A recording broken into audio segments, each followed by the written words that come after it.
What's up, everybody? Professor Willie aqui para mais um live stream. Esse mês é Veda Vlog Every Day in August. E então eu estou fazendo um vlog every day in August.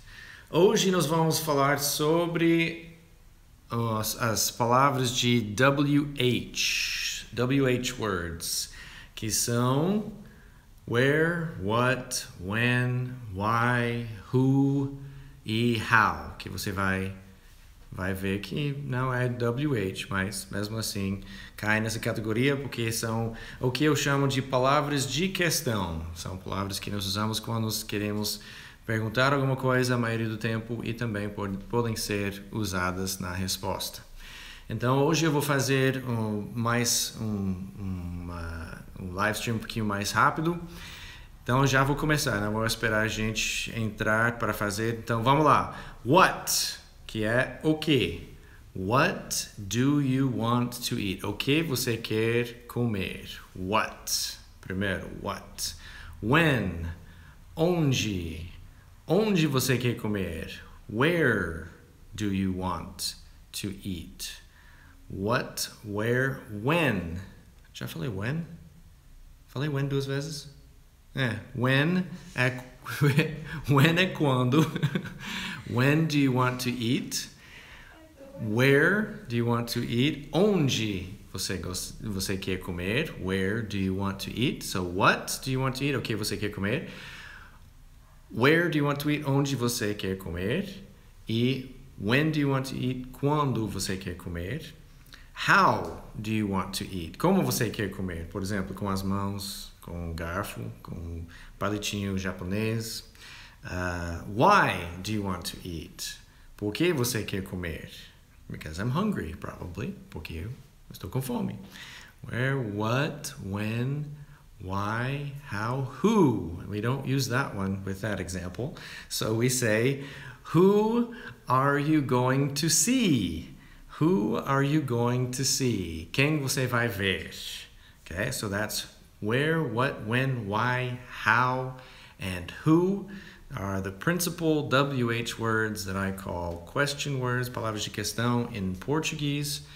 E eu já troquei para inglês porque cada outro dia eu estou fazendo um live stream em inglês e também em português, então às vezes eu esqueço qual que eu estou fazendo naquele dia, principalmente quando eu dei aula. Vai lá, abre. Olha, essa é minha aluna que está saindo. Oi, galera! Ela não quis fazer sozinha comigo. Um beijo pra vocês. Bye! Bye! Ok, então, se tiver qualquer pergunta sobre as palavras de questão ou qualquer outra dúvida que você tem em inglês ou sobre o inglês, agora é a hora para perguntar. Vou estar aqui pelo menos mais 5 a 10 minutos. Então, agora é a hora. O que mais que eu posso falar é que amanhã, o live stream, eu tinha pensado que eu ia fazer o live stream na quinta-feira, durante o horário de almoço. Daí eu olhei melhor na minha agenda e amanhã à noite está cheio de coisas para fazer. Então, amanhã, às 13h30. Horário de Palmas, porque acho que ainda estamos no horário de Brasília, mas Brasília muda, nós não mudamos, eu fico confuso. Então, pelo menos, acho que é horário de Brasília, mas com certeza é horário de Palmas. Amanhã, 13h30, vou fazer um live stream, das 13h30 até 14h. E você pode fazer as suas perguntas. As pessoas que vão ver isso no replay, que não têm oportunidade por causa de faculdade ou qualquer outra coisa, vocês vão ter essa oportunidade se você tiver como assistir, se tiver uma internet boa, e se tiver como assistir durante o almoço amanhã, quarta-feira, dia... é o quê? 16? 16 amanhã? Dia 16 amanhã, 13h30, estarei aqui. Vou fazer em inglês amanhã, então don't miss it, não perca. Ok, mais 5 minutos. Tem 2 pessoas aqui. Quem está aqui? De onde você está assistindo? 3 pessoas aqui. Quem está aqui conosco? Hoje, na aula que acabei de dar, nós falamos do Loch Ness Monster. Vocês sabem o que é Loch Ness Monster? Williams, good evening. What does by the skin of my teeth mean? Nossa, estamos entrando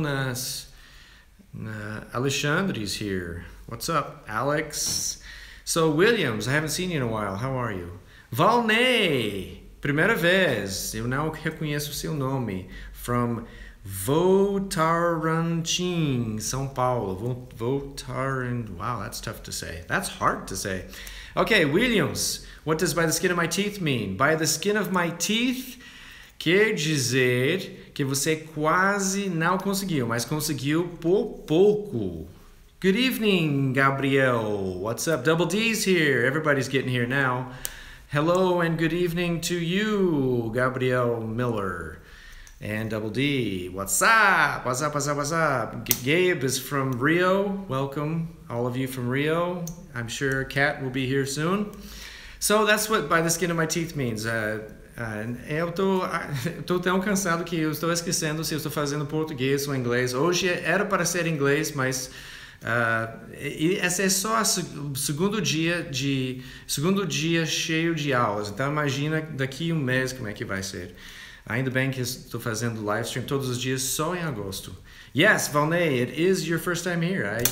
I do, because I would remember the name Valnei, because that is definitely a different name. And Katia is here. Katia, the future president of Brazil. Vote for Katia, president of Brazil in 2018. She isn't corrupt. That's going to be her slogan. She's the non-corrupt one. Okay. So, any questions? Mais perguntas sobre essa coisa? Vocês podem voltar. Querem que eu falo inglês ou português, que eu não estou conseguindo ficar numa língua só. Quem mais está aqui? Como é que... Acabamos de ver umas 6 pessoas comentarem e diz que só tem 3 pessoas aqui. Deve ser... A internet está ruim no país inteiro, eu acho. Que estão chegando e saindo. Luiz, what's up, dog? I don't even say dog. Eu não falo isso, mas... Luiz is Mayakovsky. Is that... I think we already... So somebody asked for English, so let's go to English. Yeah, Gabe wants English too. All right, let's do it in English. Sorry if you are a beginner and I told you it was going to be in Portuguese, but I don't feel like it anyway. So, all right, Gabe, it's going to be in English, but you got to tell me what you want. Do you have some questions? Do you have something that you want clarified? How about the difference between doubt and question? So if you have in Portuguese, everybody says, eu tenho uma dúvida. So when they translate it, they say, I have a doubt. So that's wrong. Doubt is, it's already in English, Alex. Get with the program. So you don't say, I have a doubt, unless somebody told you something, you're like, I don't know if that's true. Then you have a doubt. But generally when you say I have a doubt, you mean I have a question. And so it sounds kind of strange to a native speaker when, especially Brazilian students, say, I have a doubt. Well, I don't know if I can help you with your doubts, but I can help you if you have a question. So your doubts might go a little bit deeper into whatever it may be, into science or theology or whatever. That's where your doubts come from, where your questions can come from anywhere. So isn't that interesting? I'm just going to keep making stuff up until somebody asks a question. So if we don't have any questions in the next couple of minutes, here we go. Katya's on it. Is soft soap an idiom for to flatter? Could you give me an example? That must be something, it could be British because I've never heard that. I've heard of soft soap as like hand soap. There's like a brand, I think, called soft soap. It might come from that, but I have never heard that as an idiom. So that might be something you'll have to ask a British teacher about. But I do not know. Here you ask general questions. Yes, after, if you specifically, I would like to answer any questions that people might have about the topic. So today's topic are the WH questions. Where, when, what, why, how, and who. What about the difference between who and whom?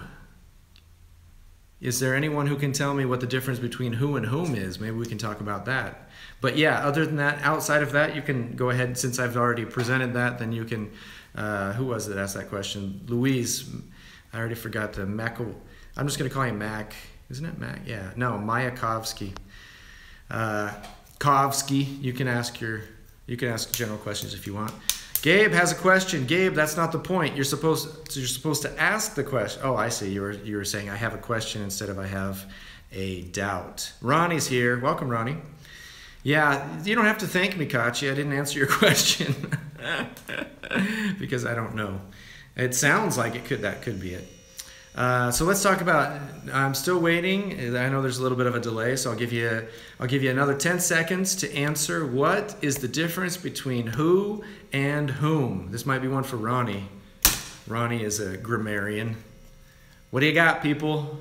In 10, 9, 8, 7, 6, 5, 4, 3, 2, 1.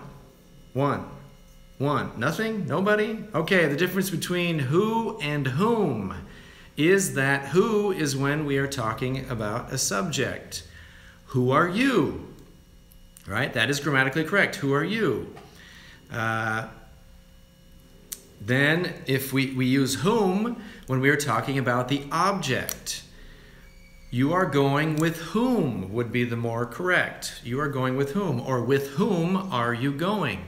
So we use whom. However, this is one of those things that is leaving the language. Even though it's more grammatically correct, I don't know many people that use whom.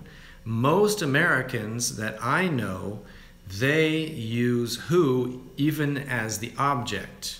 So who are you going with, for example, is the most common thing to hear is who are you going with and not with whom are you going, or you're going with whom. So even when I was in college, I asked my English teacher about that, my English professor, and she said not to worry about it. And the reason that I wanted to know about it was because I don't have much time these days, but I used to read a lot of classical literature, a lot of classical books, and like A Tale of Two Cities and those kinds of books.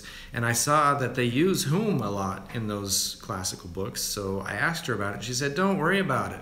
It's something that is less and less used all the time, and it's something that is leaving the language. So after that, I did some more research, and I found that it still is used but mostly by English nerds and by grammarians. So take that as you will. And if you want to, you can use it. I have heard, with whom do you wish to speak to? With whom do you... Yeah, technically the correct should be with whom do you wish to speak, because we generally use the to at the end. Who do you wish to speak to if we don't use whom. So, but yeah, with whom do you wish to speak is... And correct me if I'm wrong, David, in the situation that you heard, it was probably formal. Because in most cases where people use whom, it is a formal situation because it is such a... what generally happens is something is used often and then it's used less, and as it's used less, then it becomes more formal, and the less it's used, the more formal it becomes, the less it's used, and then it ends up either nearly leaving the language or indeed leaving the language. Yeah, so as David said, it was a formal situation. Augusto's aboard. Welcome, Augusto. Good to see you. So Luis has problems with phrasal verbs. Don't feel bad, Luis. Everybody has problems with phrasal verbs. The three coisas mais doidas, the three worst things about English, in my humble opinion, are pronunciation, prepositions, phrasal verbs. So if any of these, if pronunciation or prepositions or phrasal verbs are giving you problems, don't worry about it, because it gives everyone problems. And so Double D says English language is changing. Yes, every language that is active, so maybe not Latin, which is considered a dead language, but every language is a living, almost breathing, not technically breathing, but every language is a living thing and is constantly in flux, is constantly changing. So that's the people who believe in prescriptive linguistics would have you believe that you can control it and say, no, you can't say that because it's wrong. But in descriptive linguistics, you learn that really it's what's right is the way that you say it where in the place that you're at. So Ronnie has a tip on knowing when to use who or whom.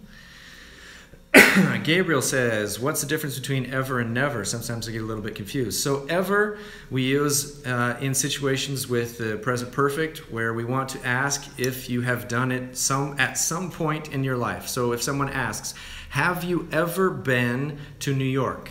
What they're asking, they're not asking if you have been to New York this year, if you have been to New York in the last decade, or if you have been to New York recently. They're asking if you, at one time in your life, have ever gone to New York. So if you have been there ever in your life, it doesn't matter if when you were a baby or last week. So it means have you ever been once in your life. Never we only use in the negative. So, and generally as an answer, a lot of times it's used as an answer to have you ever been to New York? And then the answer would be no, I have never been to New York. So it's when it's zero. I have never been to New York. So that's where the difference between ever and never come into play. Ronnie says, or to remember if you use one or the other. Yeah, so go ahead and tell us what it is. You've introduced it pretty well. So Ronnie, tell us what your hint is for who or whom. So I hope that helps Gabe with ever and never. Louise, let me know if you have any specific, because phrasal verbs, it's like saying, I have a problem with pronunciation. I have a problem with prepositions. I have a problem with phrasal verbs. There's just so many that I can't, it's hard to find anything specific. With these three things, what helps the most is to find patterns. And there are patterns, especially with pronunciation and letter groupings and those kinds of things that help you and along the way, even though there are many times, just like with grammatical rules in Portuguese, there are many times that spelling rules in English will be broken, and there are many exceptions and those kinds of things, but there are patterns that you can find. They used to say I before E except after C. So when you write and you have I, E, see you later, Luis. Have a good night. If you have I, E, generally if you have the letters I and E in a word, generally it'll be I before E unless they come after the letter C. And then of course there are exceptions to that, but there are all these, these little tricks and things that try to help you understand the patterns of spelling in English. So any other questions? That's pretty much going to do it for me. Thanks for being here tonight. Hope you have a great night. Remember, tomorrow I changed it from Thursday. See ya. I changed it from Thursday at lunchtime to tomorrow, Wednesday, the 16th at 13:30. Maybe we don't say that. 1:30 p.m. At 1:30 p.m. I will be doing the live stream because tomorrow night I have too many classes and I don't get done until late. So I won't have time to do the live stream. So if you are watching this on the replay because you weren't able to see us tonight because you are at school or at work late, then check us out tomorrow during lunchtime, and I'll be there. I'll probably do it in English again because I did start in Portuguese, so technically it counts as today being Portuguese. But we'll see what I have for you tomorrow. Thanks for being here. Let's see. Let me name off. Thanks for being here, Alex and Valney and Gabe, Double D, Kat, Williams. Who else? If I missed you, I'm sorry. Ronnie's here. Thanks, Ronnie, for showing up. And Augusto, thanks for showing up, boss. Have a good night. You all sleep well, get the rest that you need.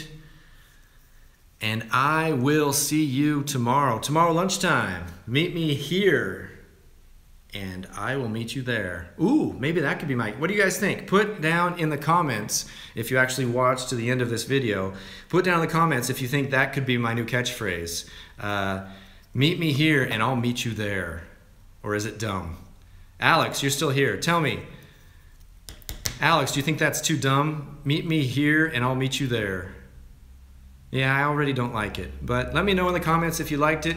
If not... help me out. Help me find a catchphrase. Until tomorrow lunchtime, have a good night, guys.